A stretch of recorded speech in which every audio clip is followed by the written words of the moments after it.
So again, if I could get everybody to sit down and come on in, we've got another great talk coming up with Kailash Duraiswami. You know, when faced with new technological frontiers, Catholics tend to retreat, we know that, rather than engage, feeling the former is the prudent approach.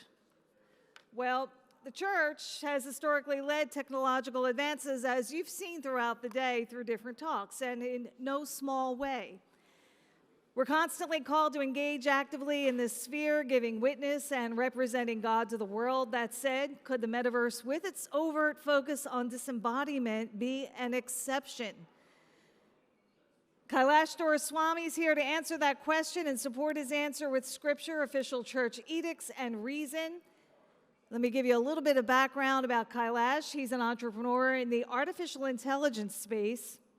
He's the founder of Pantanix, an artificial intelligence platform that automates manual data entry for financial services companies through computer vision. Software giant Orion acquired Pantanix in 2021. Kailash converted to Catholicism as an adult and also founded Fide, a startup that provides software to consumers, to consumers that hold the Catholic values. And Kailash holds a degree in financial economics from Emory University. And with that, I would like to welcome Kailash Duraiswami.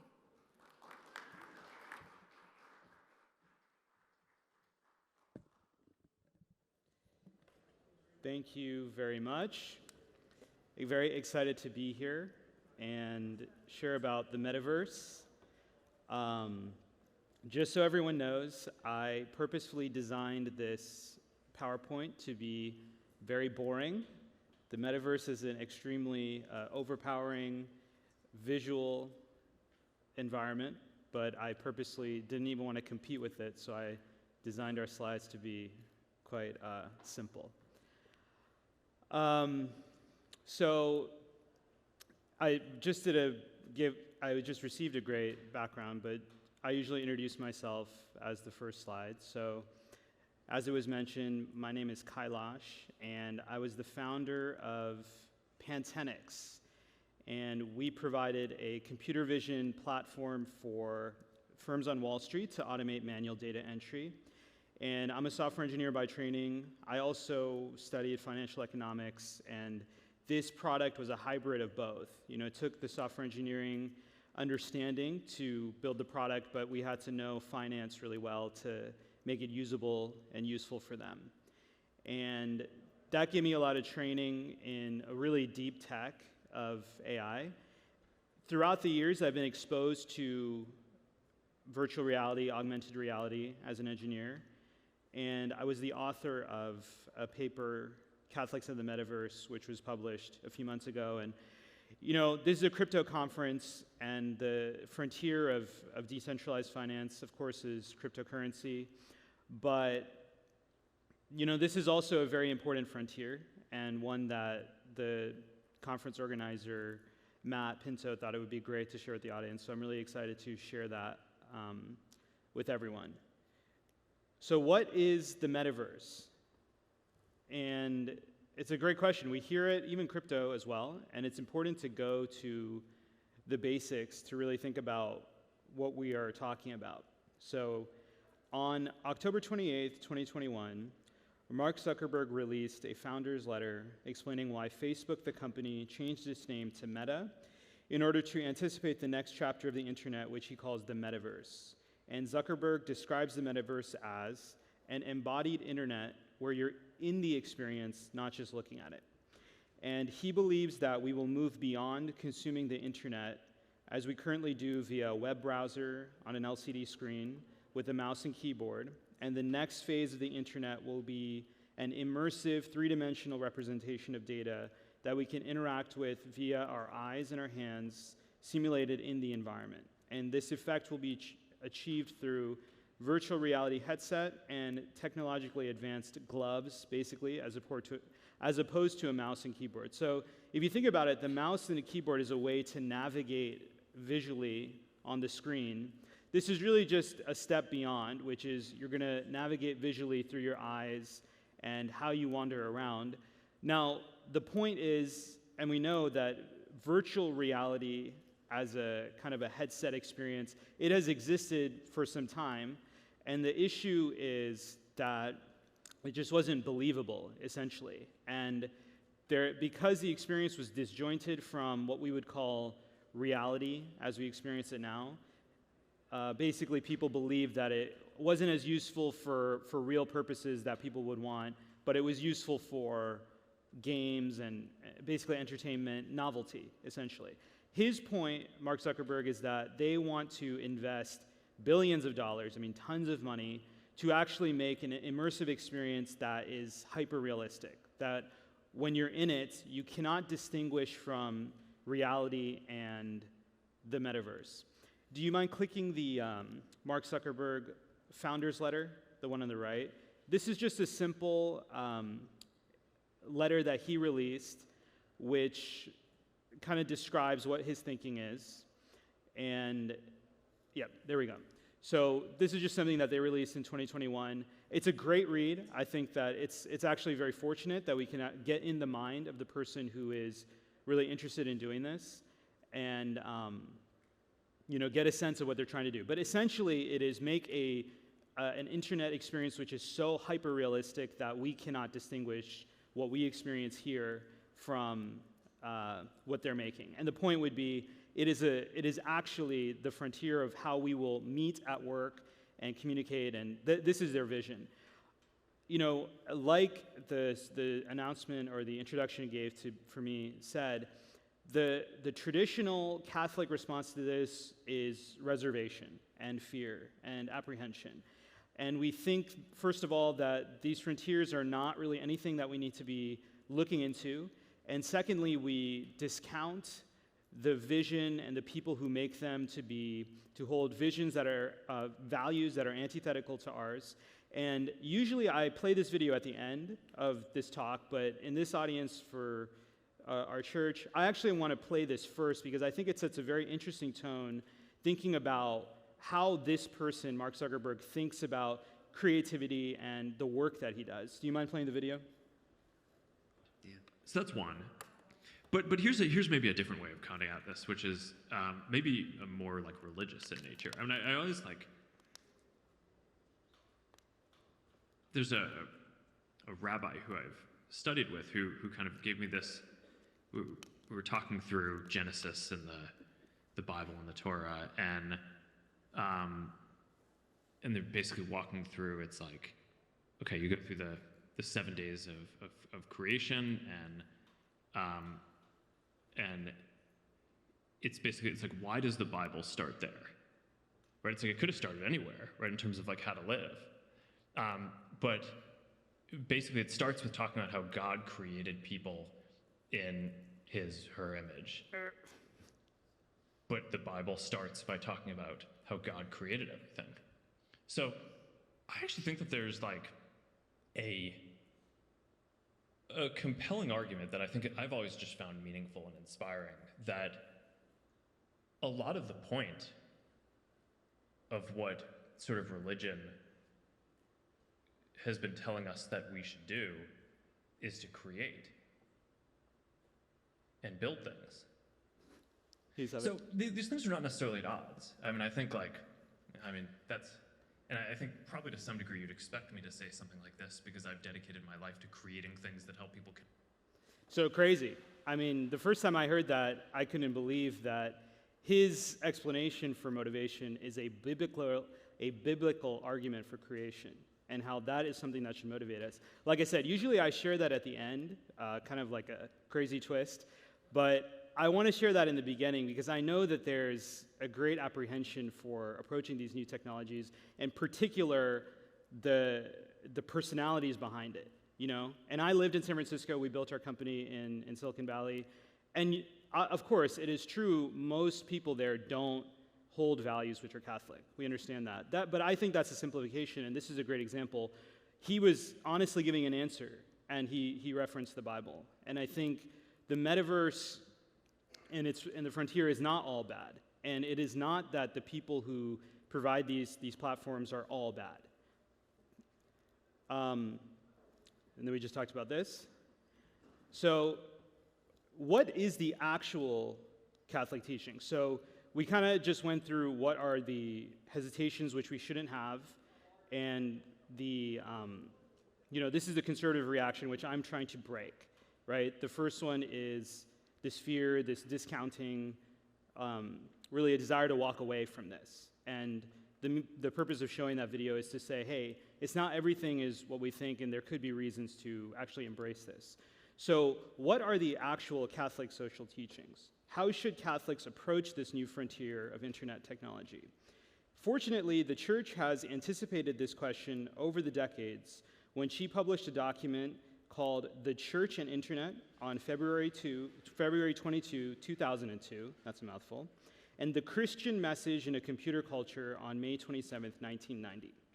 And the framework presented in these two documents still hold relevance today as we encounter the metaverse as the next phase of living online. In the next few slides, I will explore how these precepts help Catholics understand what the metaverse cannot change about Christianity, and then I will investigate what this actually can change and what opportunities are presented to Catholics, and why is it important that we engage on these frontiers of technology to fulfill the commission the Church has given us through the decades. So we're going to go through these two documents in good detail, but one of the really interesting things is right from the start of the internet, 1990, I mean, can you believe this? That's actually before the first website. I was just looking at that. The first website came out in 1991, and in 1990, this Christian Message in a Computer Culture, Pope St. John Paul the Great actually spoke on the internet and how we are to approach it. And in 2002, this is actually really interesting as well. This, the Church and Internet, was written by his pontificate, and the person's name was John Foley, who actually is from Philadelphia, which was amazing. The cardinal that used to be here was the one who wrote this, and we're going to go through it in detail. So, what is impossible for the metaverse to change? It is impossible to mimic the real presence in virtual reality or the sacraments at all. And this is really, it's amazing, like I was mentioning, how much foresight the Church has had on this topic. So in that October 2021 founder's letter that Mark Zuckerberg wrote that we were just showing, he chooses this very curious term to describe what he thinks the metaverse will achieve. He says, quote, "The defining quality of the metaverse will be a feeling of presence, like you are right there with another person or in another place." And this technical vision maybe is possible in terms of software, but our question as Catholics is there a form of presence human beings need that cannot be achieved through the internet? And like I said, amazingly, this exact question is answered in this document from 2002, The Church and Internet, where it says, "Virtual reality is no substitute for the real presence of Christ in the Eucharist, the sacramental reality of the other sacraments, and shared worship in a flesh and blood human community. There are no sacraments on the internet, and even the religious experiences possible there by the grace of God are insufficient. Whatever presence software developers are able to achieve in the metaverse, no human being can write software code that can approximate the presence of God in the sacraments. So the material effects that Meta as a company may achieve will be profound, but it cannot achieve anything in the sacramental economy." This is super interesting, and there were quite a few people yesterday, actually, as this conference was getting started, who were talking about these two concepts, presence and the sacramental reality on the internet. And it's really interesting that 20 years ago, our church was talking about this, and it's very, very clear about virtual reality and what can actually be achieved. And that was one quote that I read from the Church and the Internet, and another one that says, "The virtual reality of cyberspace cannot substitute for real interpersonal community, the incarnational reality of the sacraments and the liturgy, or the immediate and direct proclamation of the gospel. It can complement them, but it cannot substitute for them." And since it was such an interesting topic for so many people, I'll give my understanding of it from the software perspective. Why is it not possible to to provide a sacrament in virtual reality. And let's talk about some of these edge cases that people bring up as maybe a gateway. They say, okay, well, if you have a hearing aid and you receive absolution, or if you have a hearing aid and you receive some kind of sacrament, that is still valid. Or maybe something that's even more interesting, if you're in prison, for example, and you do a confession over like a phone where you interact that way, that's also a valid confession. So what's the difference in those cases versus what we see here in these documents? For me, my understanding would be you're still actually really present to one another in this reality that God has made, right? Whereas when you talk about the virtual reality, which let's take, for example, the metaverse, all it is software code that is rendering something which is not actually happening. And I think the sacraments, as I understand it, it's a corporal reality that a priest is able to manifest, and in the case of marriage, the layperson is able to manifest, but it has to be in person. So the same way you couldn't baptize virtually, which we would all agree, it doesn't even make sense, or give Holy Communion virtually, it wouldn't be possible. In the same way, you can't do confession, or you can't do some of these other sacraments virtually, and that's what the church has taught. And like I said, for me, it's amazing. 20 years before the metaverse, it is talking about how this should be something we shouldn't really seek to experience virtually. So that is what the metaverse cannot change. And I would say for Catholics approaching the metaverse or this frontier of technology, this really wouldn't be a usage of time that would make sense, right? If we're going to try to create these vehicles or utilities for people to try to experience Mass online or confession online, I would say, given these writings, that doesn't really make sense for how this should be used. But what can be done, right? What are the possibilities that we can experience when we embrace the metaverse, right? Despite this limitation, Meta and the secular world may sadly allocate billions of dollars of capital towards the metaverse, primarily to enable the consumption of entertainment and commerce, as we already see on the traditional internet. So I'm going to stop at that. This is the sad reality of the internet. It's an amazing technology, as our church has said for many decades, and yet it is still subject to the baser instincts of mankind, which is we spend a huge amount of capital on the internet on entertainment, live streaming, all kinds of stuff, sports, video games, whatever. It's a huge arena for consumer gratification of our baser nature, which is not really that valuable. That, unfortunately, is the reality of human nature. It's not really the technology itself, and that's a really interesting place to discuss. People may look at these technologies as inherently bad or inherently good, and I would say it really is not inherently bad. Human beings just have these baser instincts they choose to spend on them, which are corrupt.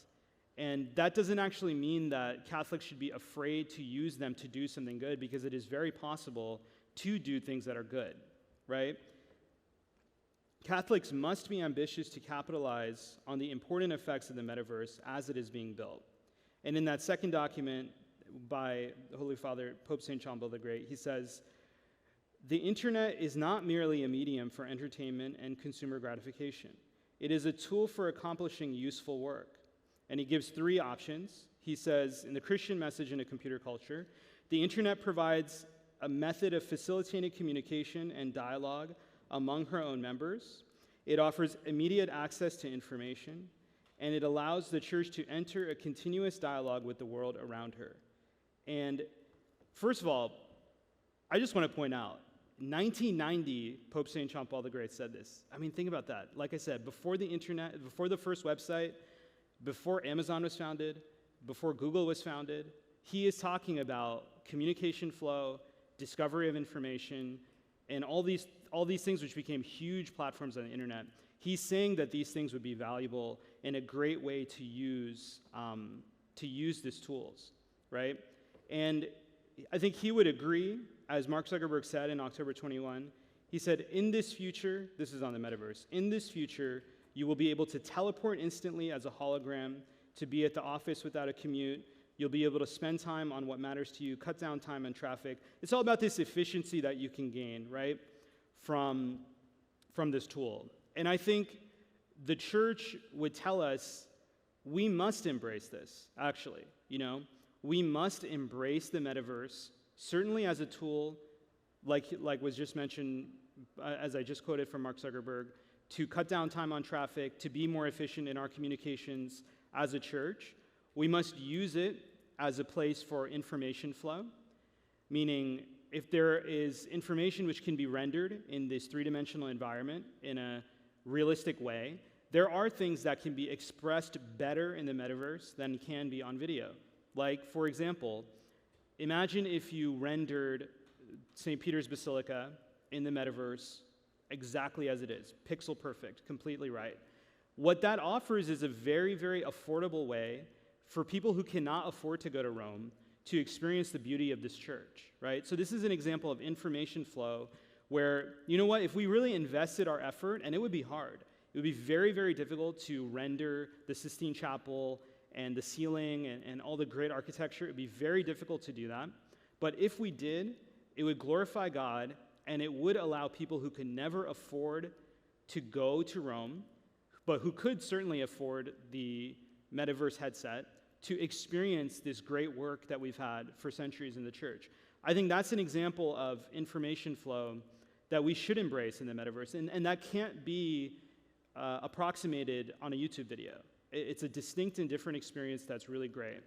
And the third one is evangelization that Pope St. John Paul the Great talked about. It's the same thing.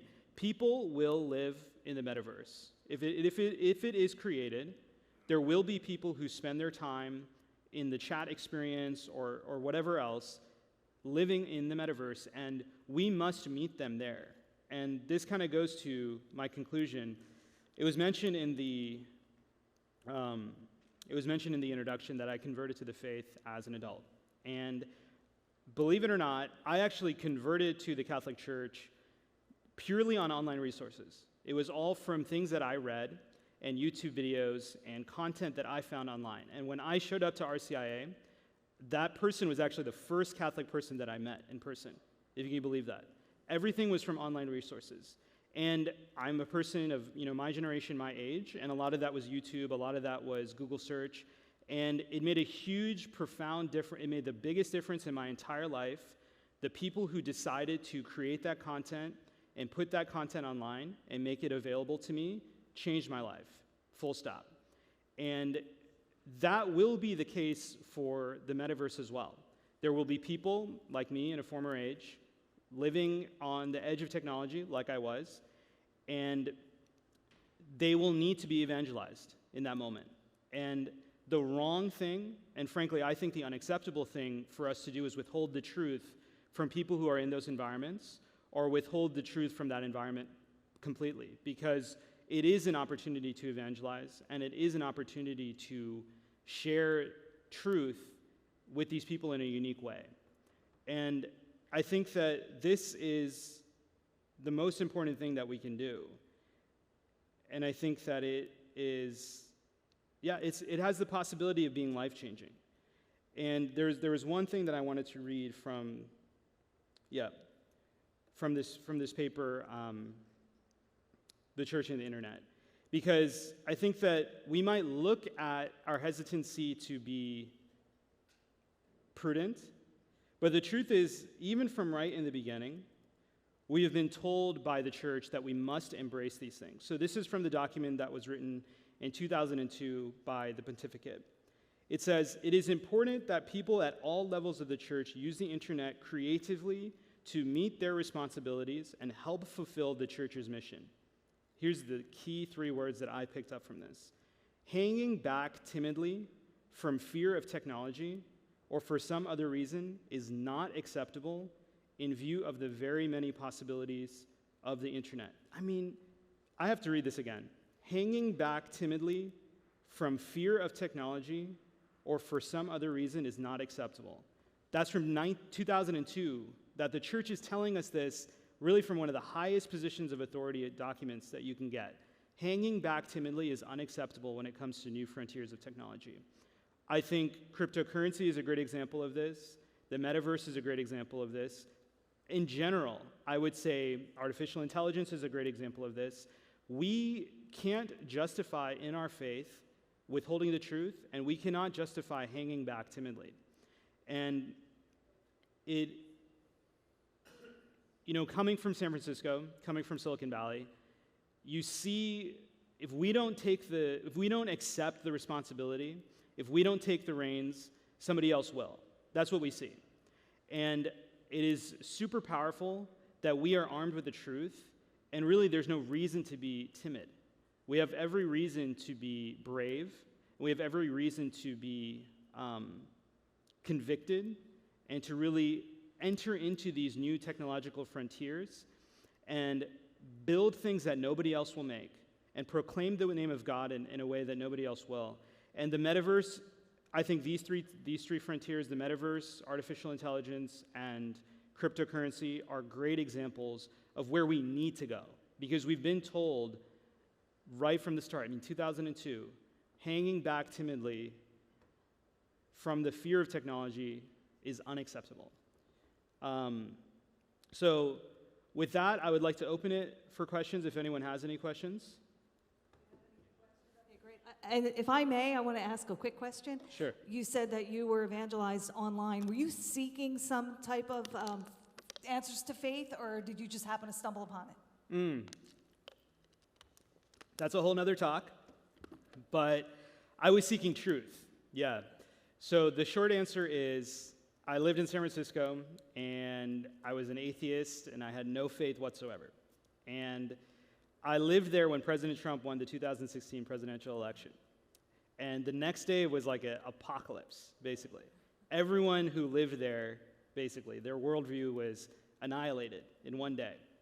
And it set me on this journey of finding truth, basically. I said, well, how could people vote this way? What explains their rationale? What explains this way of thinking? And it was a continuous question about truth. Why do people think this way? Which would become like, what are Christian values? What is conservatism? Who is Jesus Christ? And every step of the way, every question was answered, and it was all answered through online resources. Excellent. Thank you for sharing. I know we have a very short amount of time, so 2 more questions. Hi, thank you. So it was previously mentioned that e-games have revolutionized, like outside of the NFL, that people play them all the time. And in the metaverse, games really stand out. So do you feel that the Catholic Church could benefit from creating games within the metaverse as an educational tool?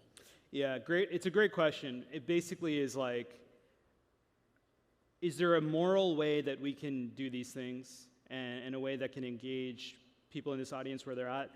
Personally, I used to play a lot of video games. I don't think there's something redemptive there. I think those are some of the things where their nature is really not positive, but somebody might be able to find a way to use it that way. And yeah, I think it's super important to create content of any sort that meets the audience where it is. And if there's a way to create a game which is engaging, I'm all for it, for sure.